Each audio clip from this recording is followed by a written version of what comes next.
Saúde o povo de Deus com a paz do nosso Deus e Pai, e com a paz do nosso Senhor e Salvador Jesus Cristo. Aqui quem vos fala é o vosso irmão em Cristo, Pastor Lucas. Deus nessa noite nos deu mais uma palavra poderosa aos nossos corações, em forma de áudio devocional.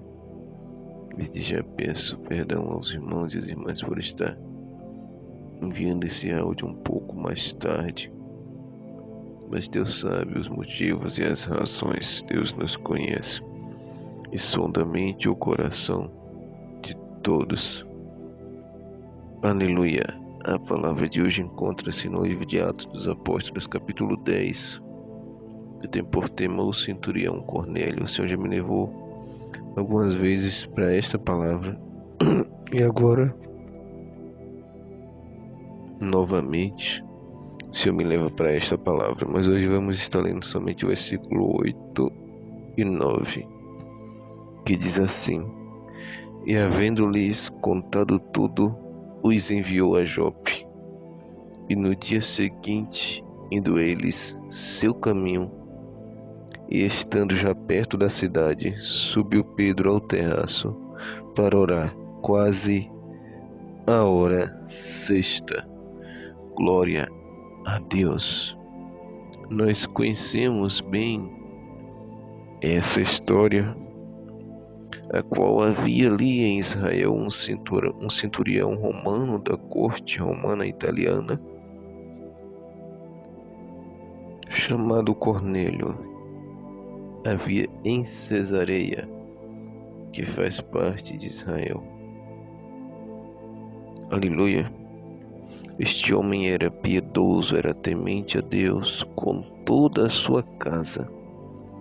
Ele fazia muitas esmolas ao povo e de contínuo orava a Deus.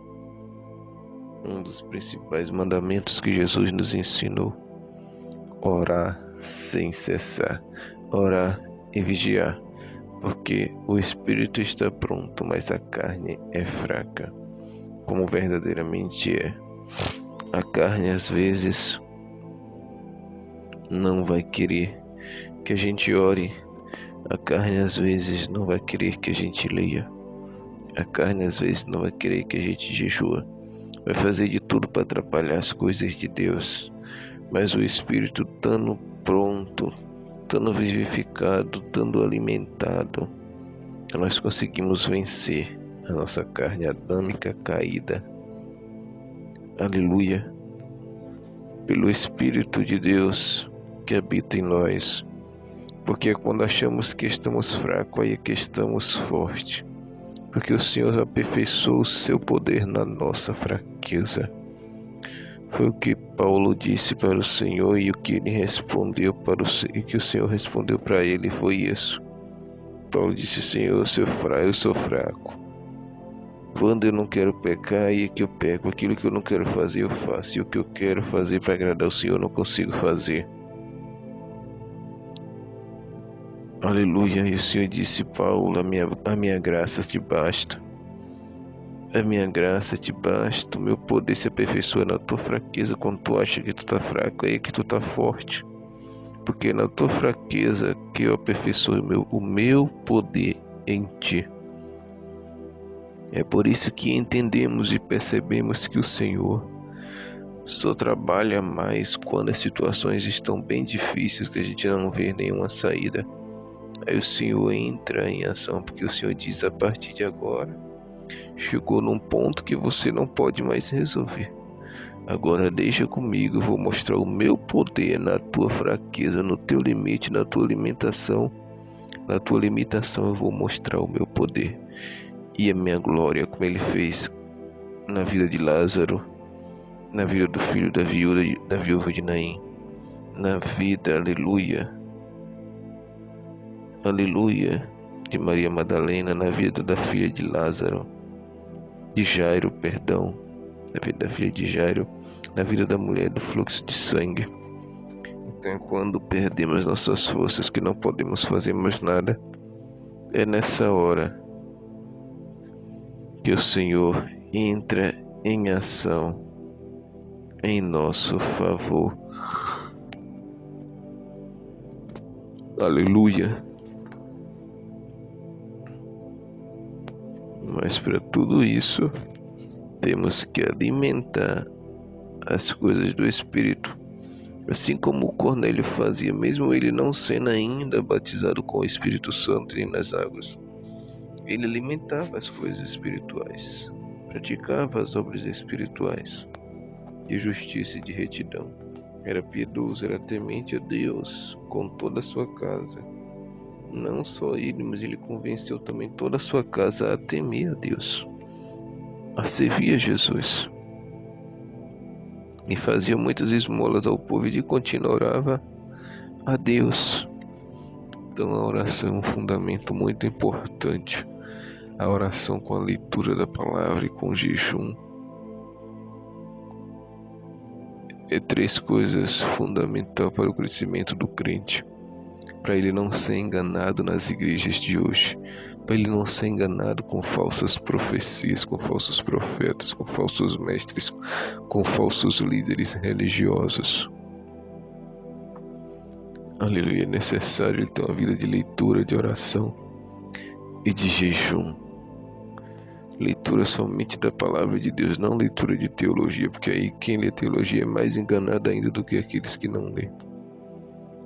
Aleluia. E pedindo discernimento espiritual a Deus, sabedoria, discernimento e entendimento. Deus não te deixará ser enganado. Se o inimigo enganar por pouco tempo, depois o Senhor tira a capa dele, a máscara dele. Aleluia. Apareceu-lhe um anjo, dando-lhe um recado. Aleluia. Quase a hora 9 do dia, viu claramente numa visão um anjo de Deus que se dirigia para ele e dizia: Cornélio.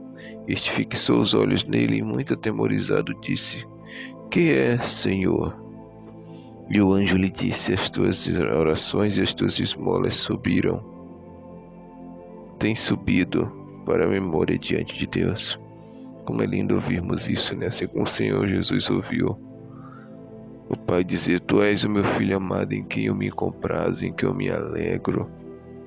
Também o anjo falou para Daniel, para o profeta Daniel, que Deus, desde o dia que ele se dedicou a orar, Deus tinha ouvido todas as suas orações, que ele era um homem muito amado no céu.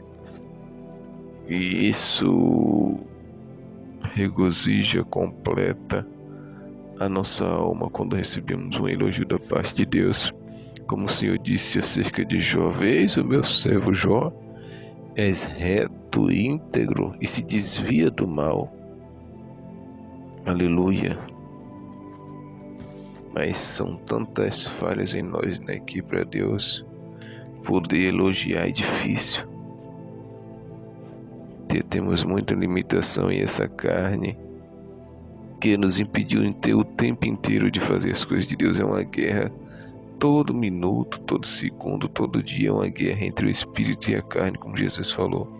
Há uma grande guerra, uma grande batalha entre a carne e o espírito. E o que a gente alimenta mais é o que vai vencer. Se nós alimentar a carne vai vencer. Somente se nós alimentarmos mais o espírito, lendo, orando e jejuando, praticando as obras espirituais, as coisas espirituais, o espírito vai vencer a carne. Aleluia, mas não é fácil. Aleluia. Mas o anjo disse que Deus estava se agradando dele. E o anjo disse: Envia, pois, a Jope e manda chamar Simão, que tem por sobrenome Pedro.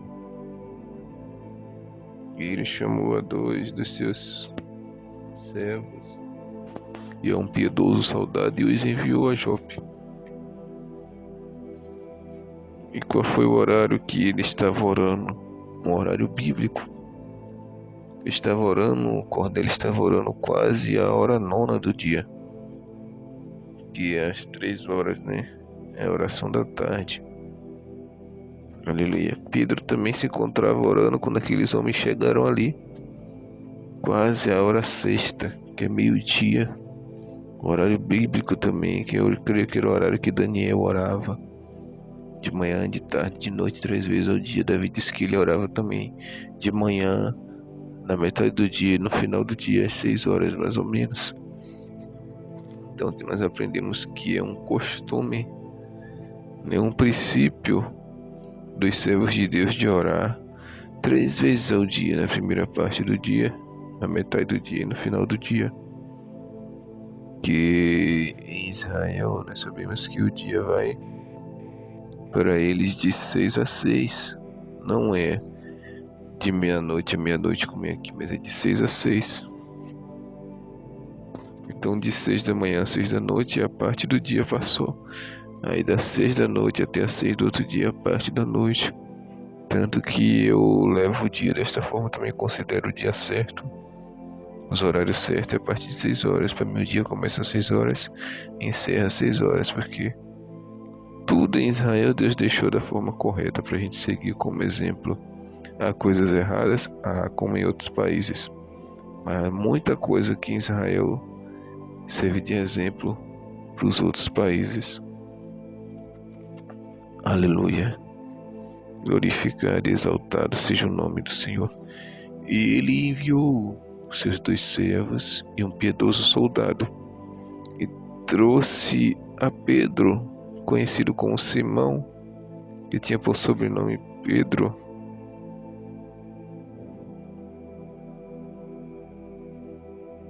Aleluia. E este Deus mostrou na visão, os animais, como os irmãos já conhecem. Ele não queria comer os animais, Deus falou: mata e come. Ele teve um certo preconceito, até porque pela lei, pela Torá, aqueles tipos de animais não podia o homem comer, senão ficaria impuro, imundo. Aleluia.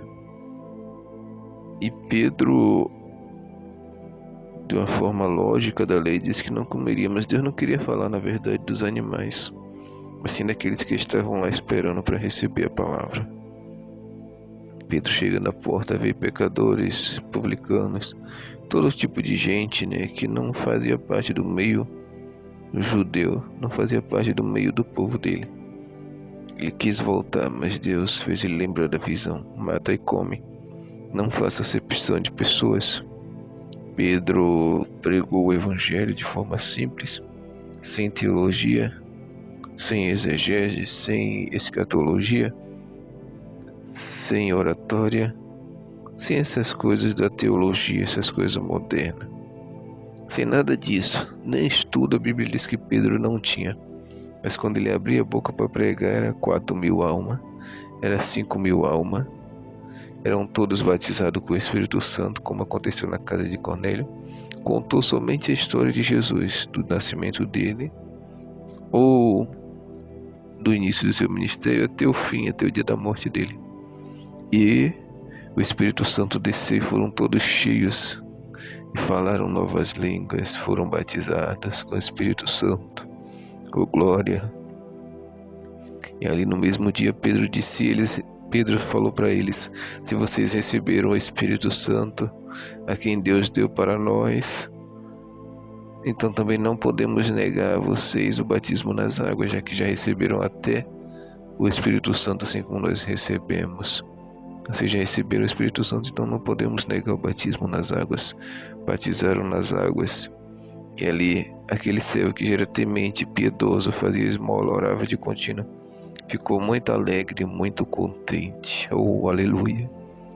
Quero profetizar no nome do Senhor que o Senhor vai te enviar, aleluia, uma mensagem que vai te alegrar. Através dessa mensagem o Senhor vai falar grandes coisas e vai fazer grandes coisas na tua vida. Assim como ele enviou através de Pedro uma mensagem para Cornélio que muito alegrou ele. Uma mensagem que mudou a vida dele, porque ele foi batizado com o Espírito Santo e batizado nas águas e cheio da presença de Deus. Então Deus tem algo para ti que vai mudar a tua vida espiritual e também, creio eu, que física. Receba essa palavra. Que Deus vos abençoe. No nome santo do nosso Senhor e Salvador, Jesus Cristo de Nazaré, o Todo-Poderoso.